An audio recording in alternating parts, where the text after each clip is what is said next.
नमस्कार। आज हम लोग समझेंगे गंगा रिवर के बारे में। गंगा नदी कहाँ से निकलती है, गंगा जल में कीड़े क्यों नहीं पाए जाते हैं, इसको हम डिटेल में समझेंगे। देखिए, गंगा रिवर जो है एग्जाम के व्यू से काफ़ी इंपॉर्टेंट हो जाता है। इसके जितने पॉइंट है किसी न किसी पेपर में पूछा हुआ है। अच्छा, बच्चे यहाँ से काफ़ी कंफ्यूज रहते हैं, ये हिमालय नदियाँ हैं या मैदानी नदियाँ हैं। वैसे मुख्यतः भारत में तीन हिमालय नदियाँ हैं, एक गंगा नदी, एक सिंधु नदी, एक ब्रह्मपुत्र नदी। ब्रह्मपुत्र नदी और सिंधु नदी के बारे में हमने बता दिया है, वीडियो जा करके देख लीजिएगा। उत्तराखंड में है उत्तरकाशी जिला, वहीं पे है गंगोत्री ग्लेशियर। इस ग्लेशियर से निकलती है भागीरथी नदी। जहाँ से ये नदी निकलती है उस जगह का नाम है गोमुख।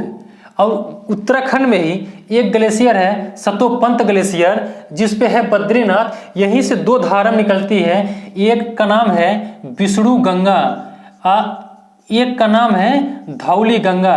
ये दोनों नदी आकर के विष्णु नामक जगह पे मिल जाती है। दो नदियां जब आपस में मिलती है, उसका जल क्षेत्र और गहराई दोनों इक्वल होता है, तो उस नदी का नाम चेंज हो जाता है। इसीलिए इस नदी का नाम हो जाता है अलकनंदा नदी। जब ये नदी यहाँ से आगे बढ़ती है तो उत्तराखंड से ही निकलती है एक नंदाकिनी नदी। ये आ करके नंद प्रयाग में मिल जाती है। अच्छा, प्रयाग का मतलब होता है जब दो नदियां आपस में मिलती है उसको प्रयाग बोला जाता है। यानी नंदाकिनी नदी नंद नामक जगह पे मिलती है, इसीलिए इसको नंद प्रयाग बोला जाता है। फिर यहाँ से अलकनंदा जब ये आगे बढ़ती है तो उत्तराखंड से ही एक नदी निकलती है पिंडार नदी। ये भी आ करके कर नामक जगह पे यानी कर प्रयाग में मिल जाती है। फिर ये नदी जब ये आगे बढ़ती है तो चार बाड़ी ग्लेशियर है, उसी पे है केदारनाथ। केदारनाथ से निकलती है मंदाकिनी नदी। मंदाकिनी नदी और नंदाकिनी नदी दोनों अलग अलग हैं। ये आकर के रुद्र नामक जगह पे यानी रुद्र प्रयाग में मिल जाती है। फिर इधर से आती है भागीरथी नदी और इधर से आती है अलकनंदा नदी। ये दोनों आकर के उत्तराखंड में टिहरी नामक जिला पे देवप्रयाग नामक जगह पे मिल जाती है।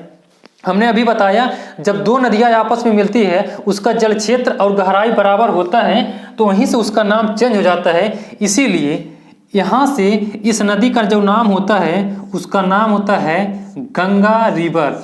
अब यहाँ समझने वाली पॉइंट है, वैसे यहाँ से देखेंगे तो मैदानी नदियाँ हो जाएगी, लेकिन ये हिमालय नदियाँ बोला जाता है, क्योंकि अलकनंदा नदी और भागीरथी नदी ये दोनों हिमालय नदियाँ हैं, इसीलिए गंगा नदी को हिमालय नदी बोला जाता है। फिर ये नदी जब आगे बढ़ती है उत्तराखंड में सबसे लास्ट जिला यानी हरिद्वार से उत्तर प्रदेश के बिजनौर नामक जिला में इंटर कर जाती है। जो इसकी सबसे पहली सहायक नदी होती है, क्वेश्चन पूछता है गंगा की सबसे पहली सहायक नदी, तो वो हो जाता है रामगंगा। रामगंगा नदी जो है ये उत्तराखंड के नैनीताल से निकलती है रामगंगा। ये काफी इंपॉर्टेंट है, हम एक एक पॉइंट ध्यान से पूरा अच्छे से समझते चलेंगे। फिर ये आकर के कन्नौज नामक जगह पे मिल जाती है। कन्नौज में पीतल की काफी फैक्ट्रियां हैं, इसके जितने मलबा होता है ला करके गंगा रिवर में डंप कर देते हैं। यहीं से सबसे ज्यादा गंगा नदी प्रदूषित हो जाती है। फिर ये नदी जब यहाँ से आगे बढ़ती है तो प्रयाग जिला में जब पहुंचती है तो उत्तराखंड में एक है बंदरपुच्छ ग्लेशियर, उसी पे है यमुनोत्री। यमुनोत्री से निकलती है यमुना नदी। यमुनोत्री से निकलती है यमुना नदी। ये आकर के गंगा नदी में प्रयागराज में मिल जाती है। फिर ये नदी जब ये आगे बढ़ती है तो इसके दाएं साइड से निकलती है टोंस नदी। टोंस, इसी को तमसा भी बोला जाता है। ये नदी आके गंगा नदी में मिल जाती है। फिर ये नदी जब ये आगे बढ़ती है तो उत्तर प्रदेश के पीलीभीत जिला में है फुलहर झील, यहाँ से निकलती है गोमती नदी। क्वेश्चन पूछता है लखनऊ किस नदी किनारे बसा है, तो ये गोमती नदी किनारे बसा है और ये आकर के गाजीपुर जिला में मिल जाती है। गंगा नदी जब यहाँ से आगे बढ़ती है तो नेपाल में एक है मिलान ग्लेशियर, एक है मत्सातुंग ग्लेशियर। तो मिलान ग्लेशियर से निकलती है शारदा नदी। शारदा को ही काली नदी के नाम से भी जाना जाता है। और मत्सातुंग ग्लेशियर से निकलती है सरयू नदी। ये दोनों नदी आकर के बाराबंकी नामक जगह पे मिल जाती है। यहीं से इसका नाम चेंज हो जाता है और नाम हो जाता है घाघरा नदी। फिर ये नदी आगे बढ़ती है तो गोरखपुर से निकलती है राप्ती नदी, ये आकर के घाघरा नदी में मिल जाती है। फिर ये आकर के गंगा नदी में छपरा नामक जिला में मिल जाती है।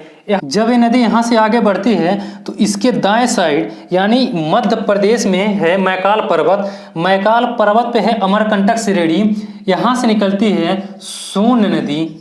अच्छा, सोन नदी को ही स्वर्ण नदी के नाम से जाना जाता है क्योंकि सोन नदी में सोने का कण पाया जाता है।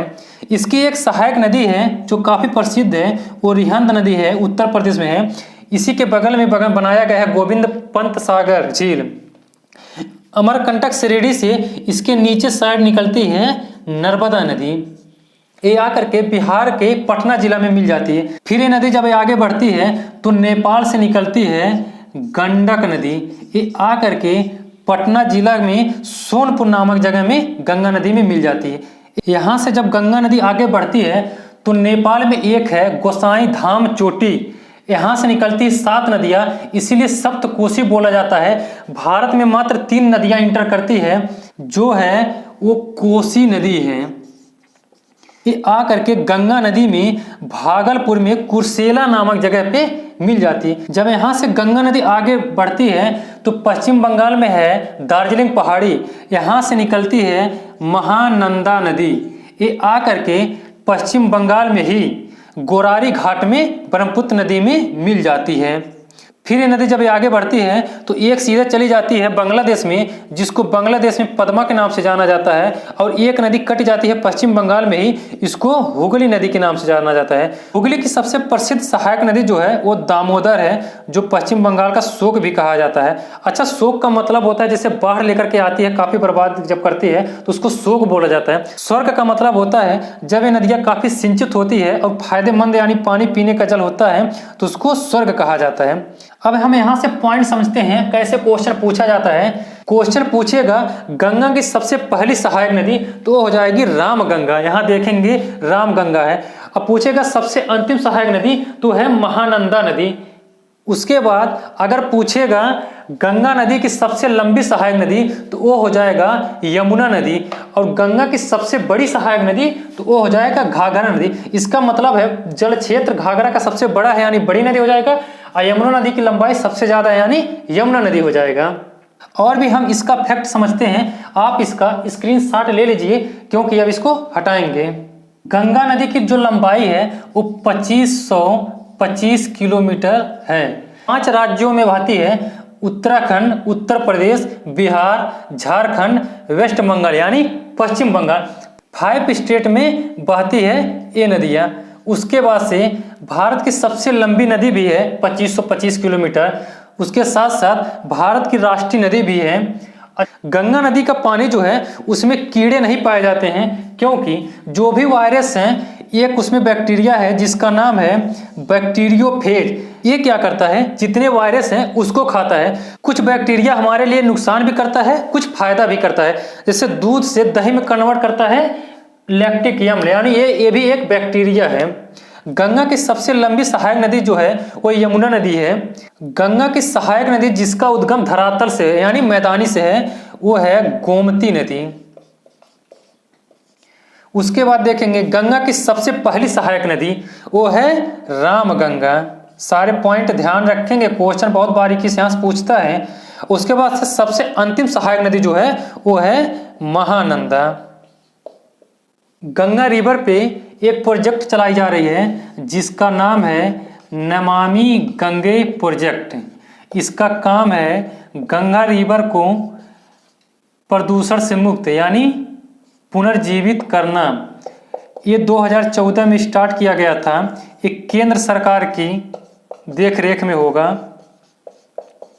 अब तक इस पे यानी 2019 की जो डाटा है लगभग इस पे गंगा नदी पे 4500 करोड़ रुपया खर्चा हो चुका है, लेकिन फिर भी अभी इसकी सफाई नहीं हुई है। क्वेश्चन ये भी पूछता है कि गंगा की दक्षिण की तरफ से सहायक नदी, तो ये हो जाएगा सोन नदी। और इसका पूछेगा उत्तर की तरफ, ये हो जाएगा रामगंगा, गोमती नदी, घाघरा नदी, गंडक नदी, कोसी नदी और महानंदा नदी। आज गंगा रिवर से जितने भी क्वेश्चन बनते हैं हमने सब कुछ बता दिया है, सारे पॉइंट आप लोग ध्यान रखेंगे। आज के लिए बस इतना ही, तब तक के लिए धन्यवाद।